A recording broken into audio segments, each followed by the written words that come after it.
I get loads of questions about gear. One of the common questions is what you'll see in your photo at different focal lengths.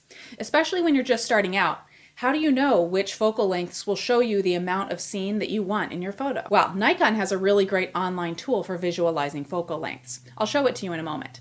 But before you Canon, Sony, and Pentax users check out because I'm about to show you a Nikon thing, consider this. The FX format is full frame. It's going to be the same amongst all 35mm format cameras. And then DX is cropped sensor. The crop factor for Nikon DX cameras is 1.5, just like Sony and Pentax. And Canon's is super similar at 1.6x. So, no matter your camera brand, you'll be able to get an idea of what a certain focal length will look on your DSLR body. And don't worry, I won't tell anyone that you were cheating on your brand by going to a Nikon website. Let's take a look. Here we are. You can start out by choosing from 3 photos. It takes a moment for them to load, but it's nice that you can choose your test target. Maybe choose something similar to what you would normally shoot, like busy city scene, countryside, and landscape. Let's choose the landscape. Moving down, we have lens information on the left and body information on the right. First, for you Nikon users, you can choose a particular body and lens combination.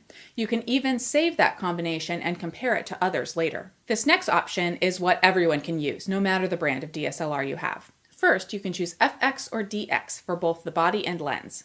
Remember, FX is full frame and DX is cropped sensor. When you are using the sliders, you want to make sure to get your body's sensor type correct. Some lenses are optimized to cropped sensor bodies, so when you do your purchasing, make sure you pay attention to that. It will depend upon your brand, whether or not you can actually use those lenses on full frame bodies. For example, with Nikon DSLRs, you can use a DX lens on an FX body, but you'll want to switch over to cropped sensor mode on that body.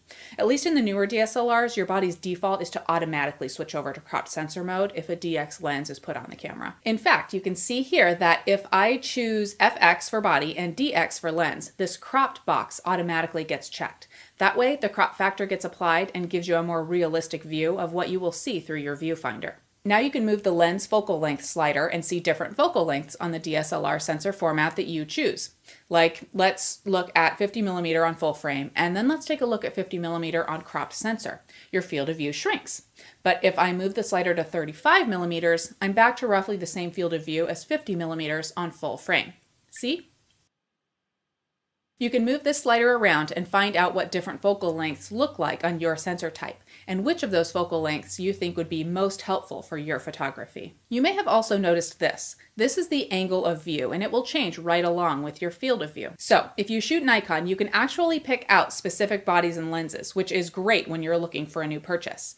But even if you don't use Nikon, you can find the right focal length or range for you, which will help you narrow down your search. You can then head to your brand's website and take a look at what is available at that focal length or that range that you desire. You can find a link to Nikon Simulator in the description of this video, and let me know if you have any questions.